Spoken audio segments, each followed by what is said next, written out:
అందరికీ నమస్కారం. హీరో 'మోహన్ బాబు' హత్య తీవ్ర షాక్‌లో సినీ ఇండస్ట్రీ. ఈ విషయాలను తెలుసుకుంది వీడియో మీరు కంప్లీట్‌గా చూడండి. అప్పుడే మీకు కంప్లీట్ ఇన్ఫర్మేషన్ ఏంటో అర్థమవుతుంది. అదే విధంగా చాలామంది వీడియో చూస్తున్నారు కానీ సబ్స్క్రైబ్ చేసుకోవడం మాత్రం మర్చిపోతున్నారు. దయచేసి సబ్స్క్రైబ్ చేసుకోండి. సబ్స్క్రైబ్ చేసుకోవడం వల్ల నేను చేసే ప్రతి ఒక్క అప్డేట్ మీరు ముందుగానే పొందగలుగుతారు. అదే విధంగా చాలామంది లైక్ చేయడం మర్చిపోతున్నారు. దయచేసి లైక్ చేయండి. లైక్ చేయడం వల్ల ఈ ఇన్ఫర్మేషన్ వల్ల చాలా మందికి రీచ్ అయ్యేవాళ్ళం అవుతాం. ఇంక లేట్ చేయకుండా వీడియోకి వెళ్ళిపోదాం. ఫ్రెండ్స్, 'మోహన్ బాబు' సైతం తన ప్రాణాలకు ముప్పు ఉందని, అందుకు బాధితులపై చర్యలు తీసుకుని రక్షణ కల్పించాలని పోలీసులకు ఫిర్యాదు చేశారు. అదేవిధంగా ఫిర్యాదులో మంచు ఫ్యామిలీతో ఆస్తి తగాదాల అంశంపై మరో మలుపు తీసుకుంది. ఆస్తి విషయంలో 'మోహన్ బాబు', మనోజ్ మధ్య గొడవ జరిగిందని, ఈ క్రమంలో మనోజ్‌పై దాడి జరగడంతో గాయాలయ్యాలని ప్రచారం జరిగింది. అయితే ఇది దుష్ప్రచారమని మంచు ఫ్యామిలీ ఓ ప్రకటన విడుదల చేసింది. కానీ అనూహ్యంగా సాయంత్రానికి మంచు మనోజ్ గాయాలతో ఆసుపత్రికి వచ్చి చికిత్స తీసుకున్నాడు. సొంతంగా నడవలేని స్థితిలో మరొకరి సాయంతో మంచు మనోజ్ నడుస్తూ కనిపించడం, చివరకు మెడకు పట్టీతో హాస్పిటల్ నుంచి ఇంటికి వెళ్ళిపోయాడు.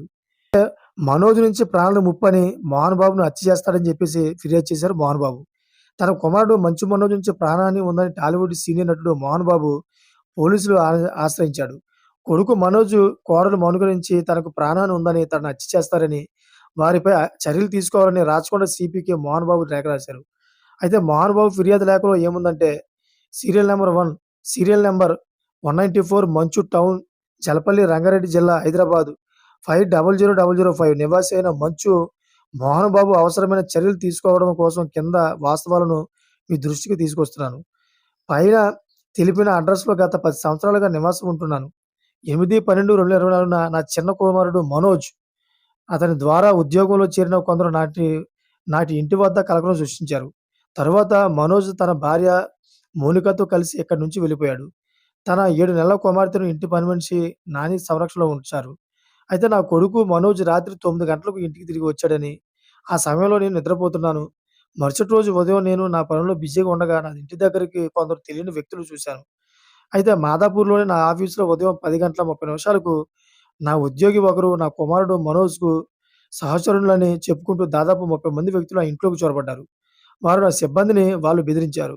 వారు అనుమతి లేకుండా ఎవరు ఇంట్లోకి ప్రవేశించరని సైతం అనౌన్స్ చేశారు. నా కుమారుడు మనోజ్, కోడలు మౌనిక సూచనల మేరకు నా ఇంటిని వారి ఆధీనంలోకి తీసుకొని నా ఉద్యోగులను బెదిరించారు. నాకు రక్షణ లేదని ఆందోళన చెందుతున్నాను. నేను ఇల్లు విడిచి వెళ్లాలని బలవంతం చేస్తూ నాకు హాని కలిగించే చర్యలకు దిగారు. ఈ క్రమంలో కొందరు వ్యక్తులను తీసుకురావడంతో నాతో పాటు నా కుటుంబ సభ్యులకు వారి నుంచి ప్రాణహాని ఉంది. కనుక ఈ వ్యవహారానికి మనోజ్, అతని భార్య మౌనిక కారణమని నేను నమ్ముతున్నాను. 78 ఏళ్ల సీనియర్ సిటిజన్ అయిన నాపై కిరాయి గ్యాంగ్‌తో బెదిరింపులకు పాల్పడుతున్నారు. నా ఆస్తితో పాటు ప్రాణాలకు సైతం ముప్పు ఉంది. నన్ను హత్య చేసే యోచనలో ఉన్నారు. కనుక మనోజ్, మౌనిక వారికి మనుషులపై చట్టపరమైన చర్యలు తీసుకోవాలి. నా ఆస్తులపై వారికి హక్కులు లేవని ప్రకటించండి. నాకు రక్షణ కల్పించండి. నా ఇంటిని నాకు తిరిగి అప్పగించండి. సాధ్యమైనంత త్వరగా చర్యలు తీసుకోవాలని మోహన్ బాబు రాచకొండ సీపీకి ఫిర్యాదు చేశారు. Thank for watching friends.